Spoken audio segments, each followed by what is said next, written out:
गुरुर्ब्रह्मा गुरुर्विष्णु गुरुर्देव महेश्वरा गुरु साक्षात् परब्रह्म तस्मै श्री गुरुवे नमः।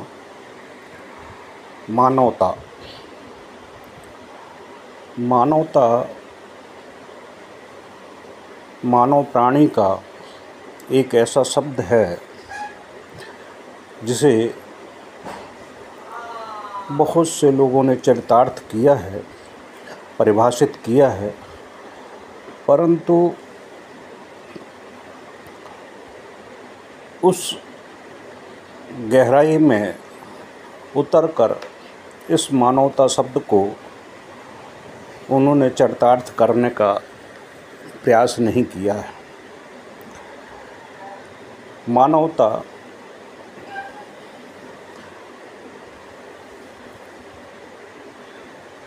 का पूर्ण अर्थ है मानव का यथार्थ स्वरूप। जो मानव का यथार्थ स्वरूप है वह है जिस मानव में दया, ममता, स्नेह, करुणा, क्षमा तथा प्रेम का बाहुल्य होता है। उसके हृदय में प्रेम उमड़ता है। वह प्रेम चाहे भाई भाई के प्रति हो, पिता के प्रति हो, माँ के प्रति हो, बहन के प्रति हो, पुत्र पुत्रियों के प्रति हो,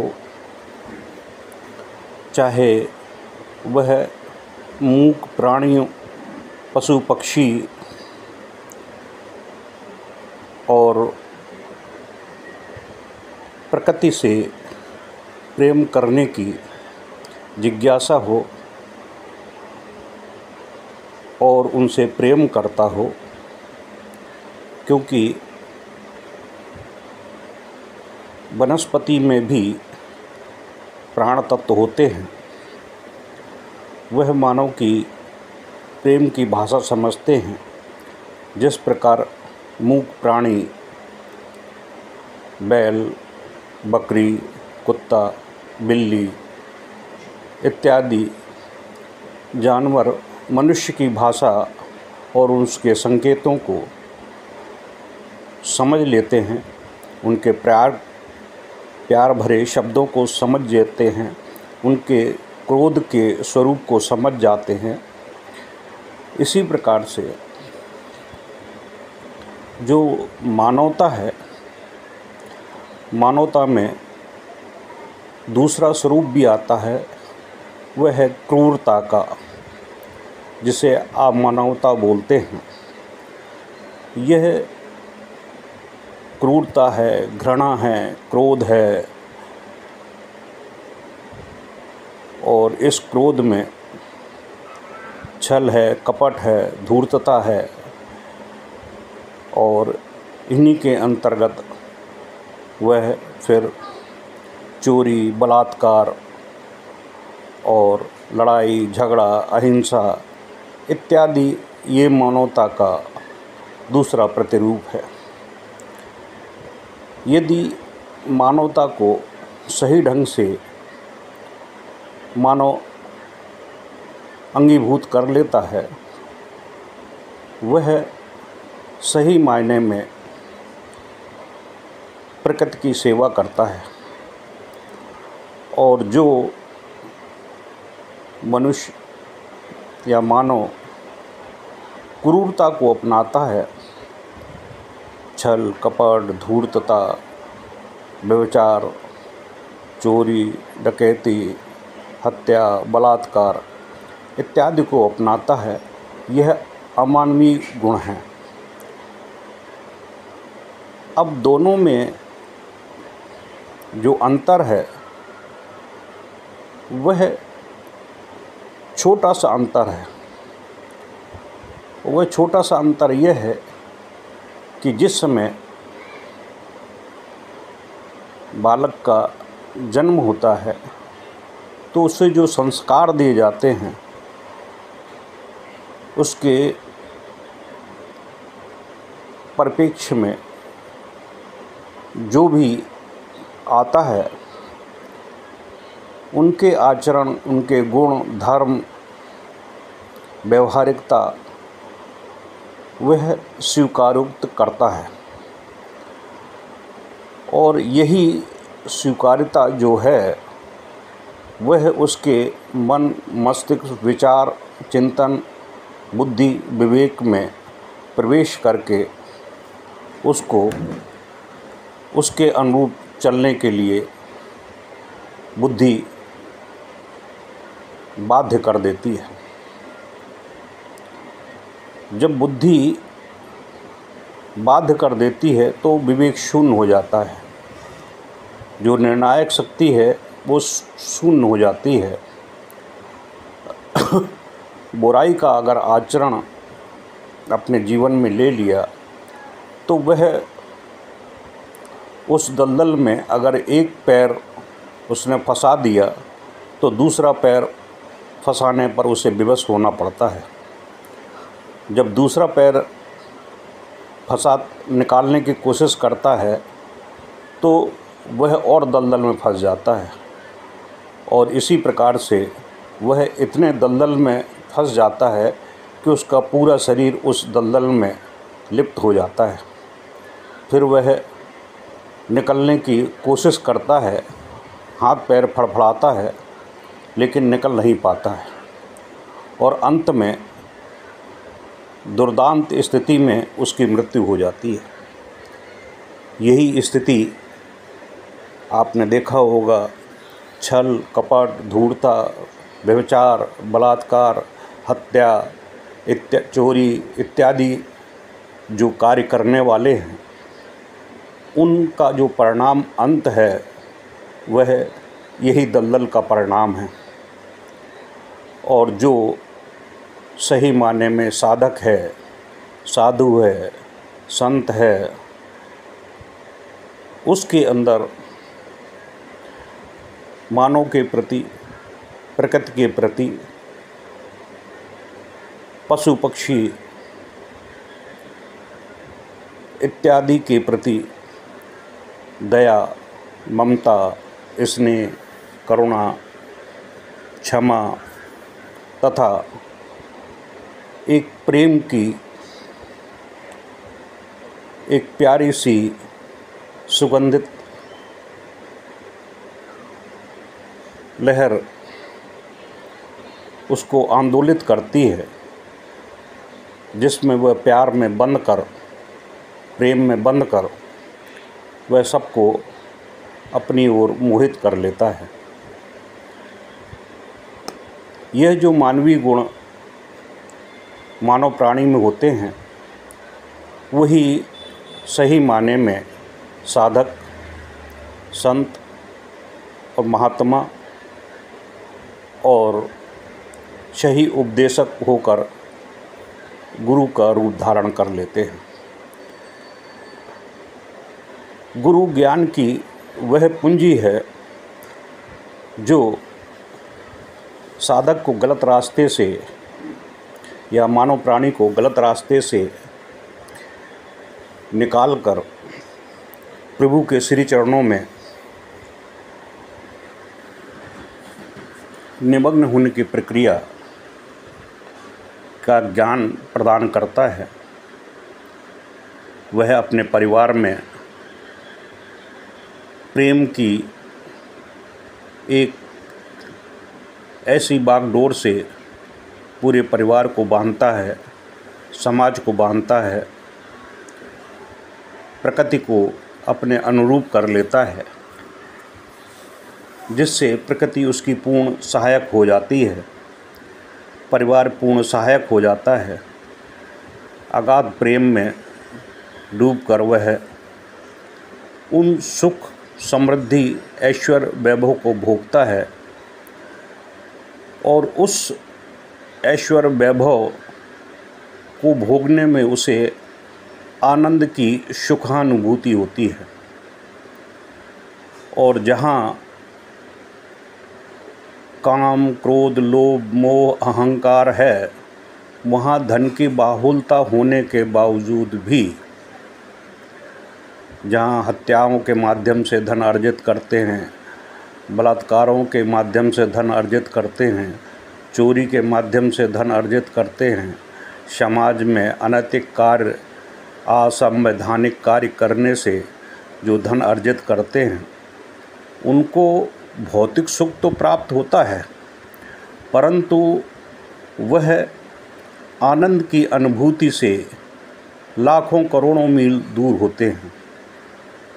प्रतिपल उनके मन में डर, भय, शोक, चिंता से ग्रसित रहते हैं। उनको रातों में नींद नहीं आती है, दिन का चैन समाप्त हो जाता है, रात्रि की नींद समाप्त हो जाती है और वह जो कृत्य कर रहे हैं उसी में उतनी संलग्नता हो जाती है। जैसे मैंने बताया कि कीचड़ में जब पूरा शरीर फंस जाता है तो हाथ पैर फड़फड़ाता है और उसी कीचड़ में हाथ फड़फड़ाते हुए अपने आप को लिप्त पाता है। तो जो इस प्रकार के कार्य करते हैं मानव प्राणी, वह उसी में लिप्त हो जाते हैं। उसके बाहर ना तो सोच सकते हैं, ना समझ सकते हैं, ना निकल सकते हैं। वह ऐसा दलदल है जहाँ उनको अपने सामने मृत्यु का एक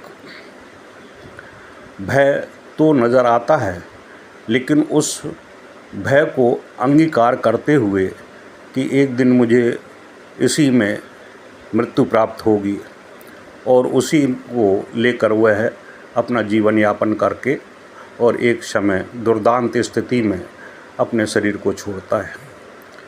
ठीक इसके विपरीत जब साधक एक सुखानुभूति में ध्यान, धारणा, समाधि से अपने अंदर जो प्रेम की उसने ज्योति जलाई है, ज्वाला जलाई है, उस की गर्मी जिन जिन तक पहुंचती है उन्हें राहत मिलती है। जैसे कि ठंड के दिनों में यदि कोई अग्नि जल रही होती है तो ठंड दूर हो जाती है, तो मानव को सुखानुभूति होती है, उसे तृप्ति महसूस होती है। ठीक इसी प्रकार से जब प्रेम की फुहार जब जल रही होती है, ज्वाला जल रही होती है, तो उसके संपर्क में जो मानव प्राणी या प्रकृति में उत्पन्न कोई भी प्राणी उसके संपर्क में आता है, चाहे पेड़ हो, वृक्ष हो, फल फूल हों, मूक जीव जंतु हों, पशु पक्षी हों, मानव प्राणी हों, उसकी उस प्रेम की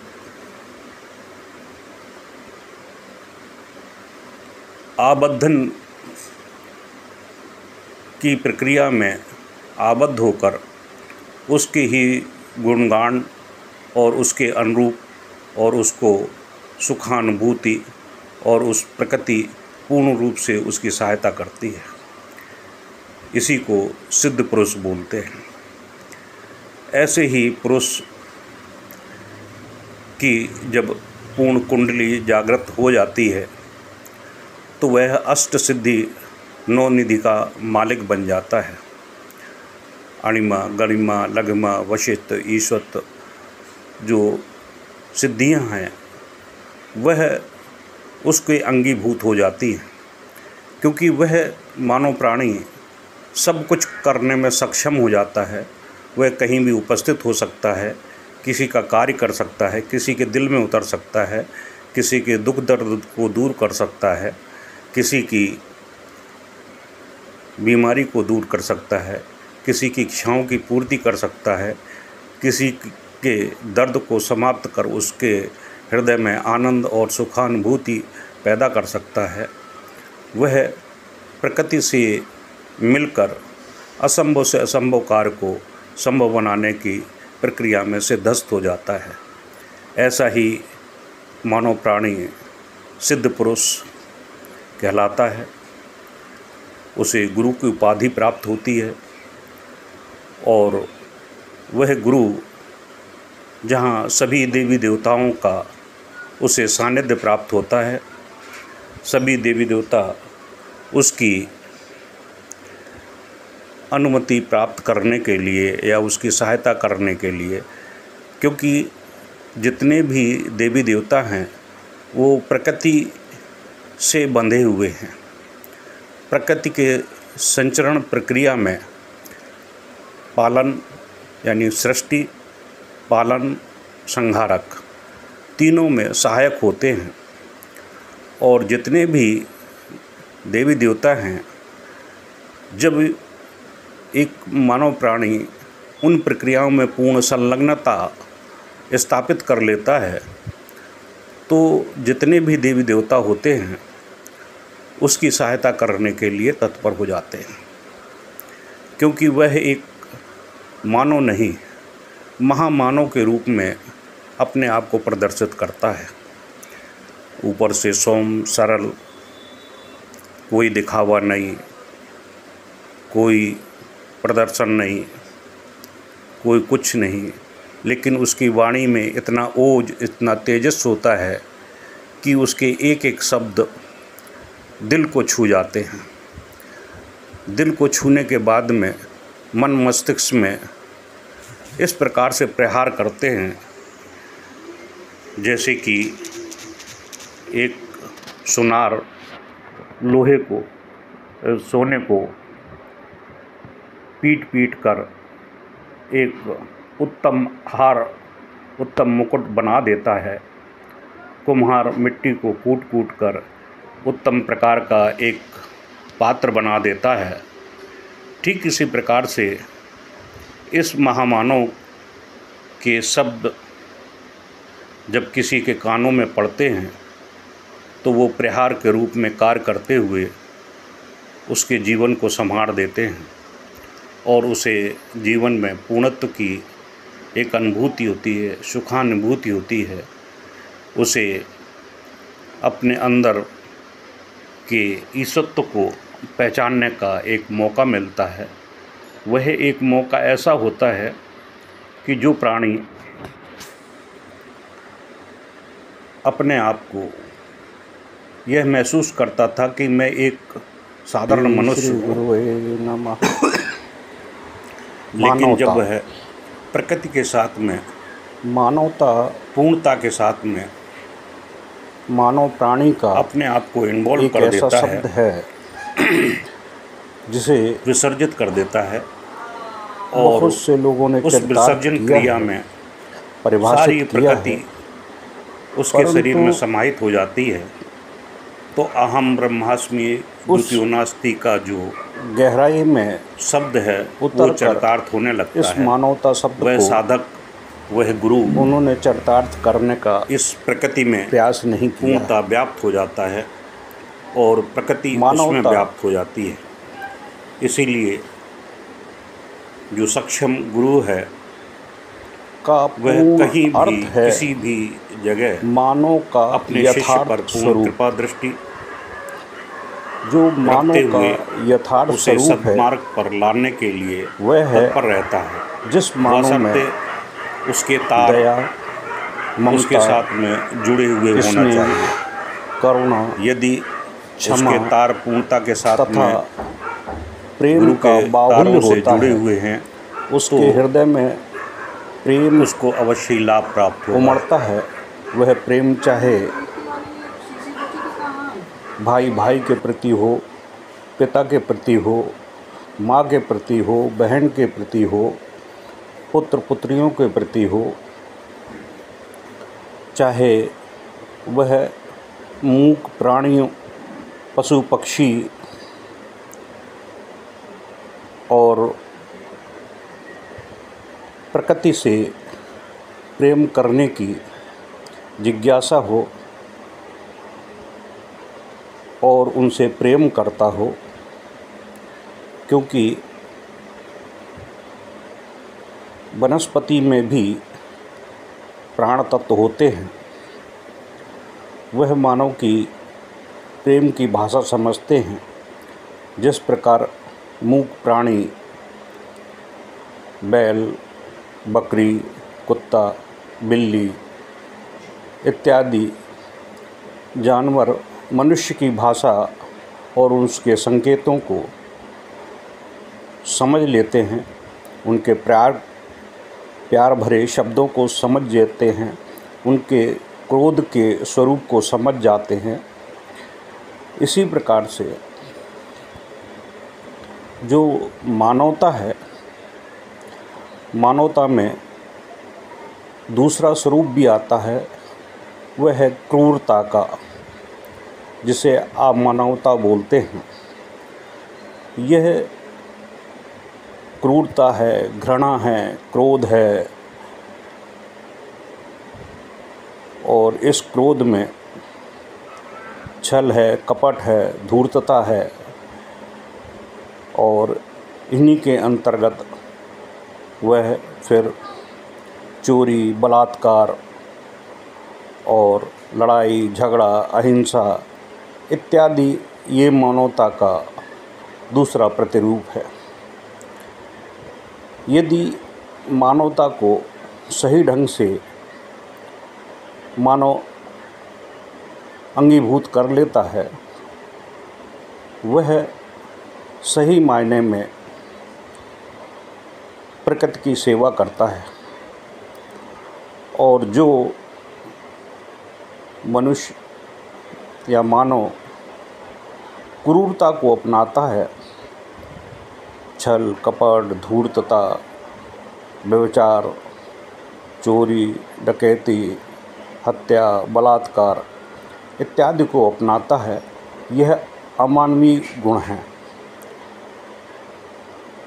अब दोनों में जो अंतर है वह छोटा सा अंतर है।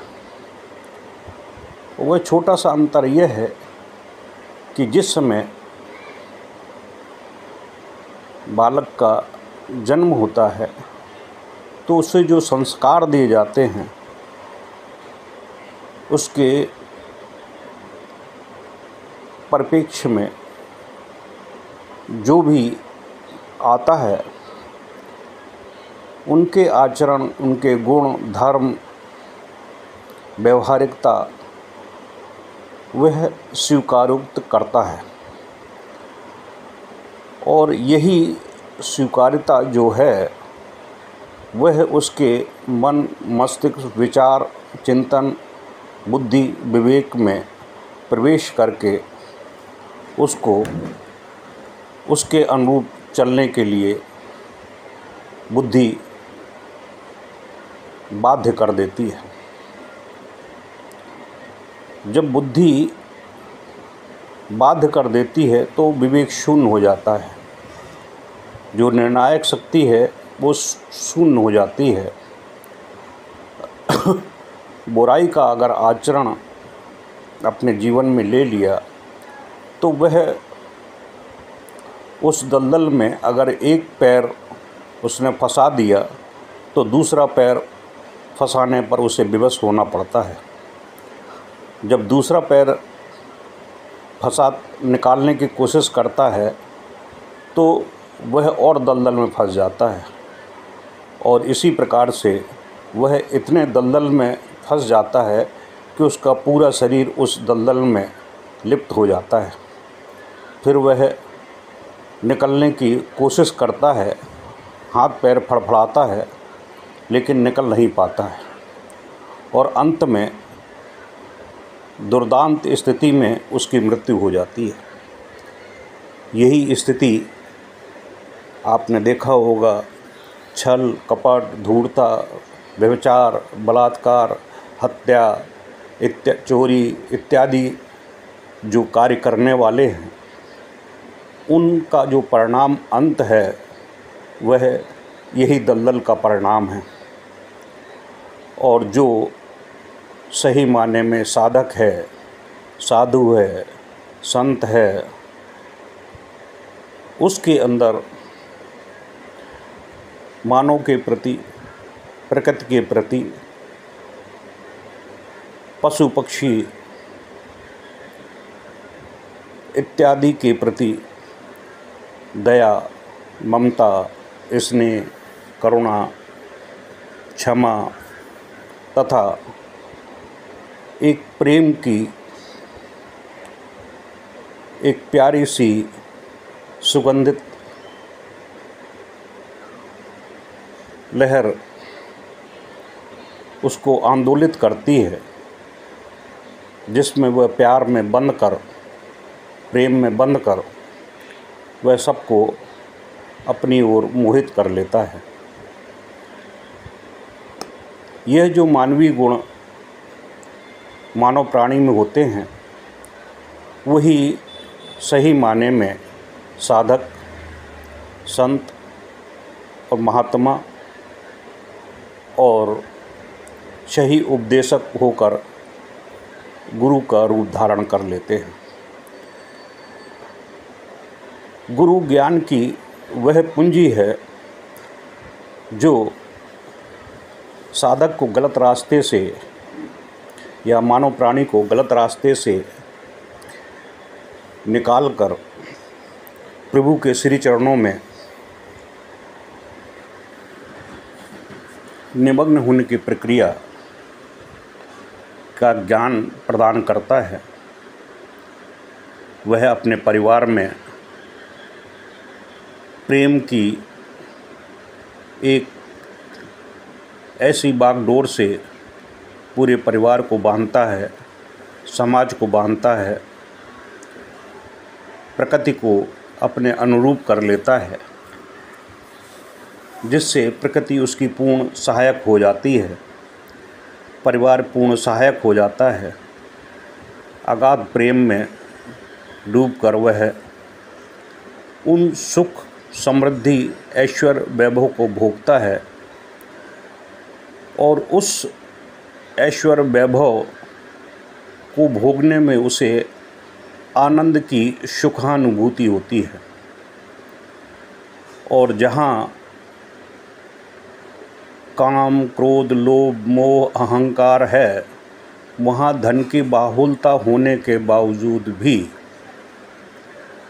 जहाँ हत्याओं के माध्यम से धन अर्जित करते हैं, बलात्कारों के माध्यम से धन अर्जित करते हैं, चोरी के माध्यम से धन अर्जित करते हैं, समाज में अनैतिक कार्य, असंवैधानिक कार्य करने से जो धन अर्जित करते हैं, उनको भौतिक सुख तो प्राप्त होता है, परंतु वह आनंद की अनुभूति से लाखों करोड़ों मील दूर होते हैं। प्रतिपल उनके मन में डर, भय, शोक, चिंता से ग्रसित रहते हैं। उनको रातों में नींद नहीं आती है, दिन का चैन समाप्त हो जाता है, रात्रि की नींद समाप्त हो जाती है और वह जो कृत्य कर रहे हैं उसी में उतनी संलग्नता हो जाती है। जैसे मैंने बताया कि कीचड़ में जब पूरा शरीर फंस जाता है तो हाथ पैर फड़फड़ाता है और उसी कीचड़ में हाथ फड़फड़ाते हुए अपने आप को लिप्त पाता है। तो जो इस प्रकार के कार्य करते हैं मानव प्राणी, वह उसी में लिप्त हो जाते हैं। उसके बाहर ना तो सोच सकते हैं, ना समझ सकते हैं, ना निकल सकते हैं। वह ऐसा दलदल है जहाँ उनको अपने सामने मृत्यु का एक भय तो नज़र आता है, लेकिन उस भय को अंगीकार करते हुए कि एक दिन मुझे इसी में मृत्यु प्राप्त होगी और उसी को लेकर वह अपना जीवन यापन करके और एक समय दुर्दांत स्थिति में अपने शरीर को छोड़ता है। ठीक इसके विपरीत जब साधक एक सुखानुभूति में ध्यान, धारणा, समाधि से अपने अंदर जो प्रेम की उसने ज्योति जलाई है, ज्वाला जलाई है, उस की गर्मी जिन जिन तक पहुंचती है उन्हें राहत मिलती है। जैसे कि ठंड के दिनों में यदि कोई अग्नि जल रही होती है तो ठंड दूर हो जाती है, तो मानव को सुखानुभूति होती है, उसे तृप्ति महसूस होती है। ठीक इसी प्रकार से जब प्रेम की फुहार जब जल रही होती है, ज्वाला जल रही होती है, तो उसके संपर्क में जो मानव प्राणी या प्रकृति में उत्पन्न कोई भी प्राणी उसके संपर्क में आता है, चाहे पेड़ हो, वृक्ष हो, फल फूल हों, मूक जीव जंतु हों, पशु पक्षी हों, मानव प्राणी हों, उसकी उस प्रेम की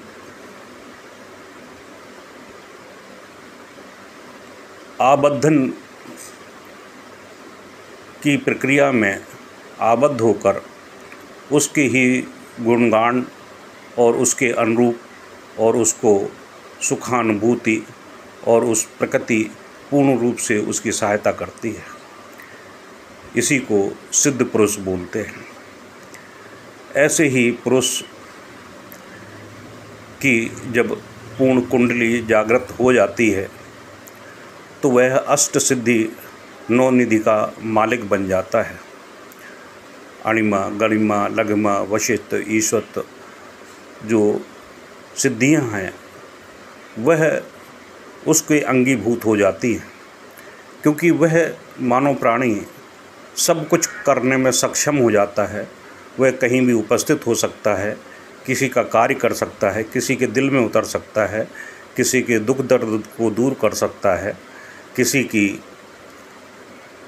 बीमारी को दूर कर सकता है, किसी की इच्छाओं की पूर्ति कर सकता है, किसी के दर्द को समाप्त कर उसके हृदय में आनंद और सुखानुभूति पैदा कर सकता है। वह प्रकृति से मिलकर असंभव से असंभव कार्य को संभव बनाने की प्रक्रिया में सिद्धस्त हो जाता है। ऐसा ही मानव प्राणी सिद्ध पुरुष कहलाता है। उसे गुरु की उपाधि प्राप्त होती है और वह गुरु जहाँ सभी देवी देवताओं का उसे सानिध्य प्राप्त होता है, सभी देवी देवता उसकी अनुमति प्राप्त करने के लिए या उसकी सहायता करने के लिए, क्योंकि जितने भी देवी देवता हैं वो प्रकृति से बंधे हुए हैं। प्रकृति के संचरण प्रक्रिया में पालन यानी सृष्टि, पालन, संहारक तीनों में सहायक होते हैं।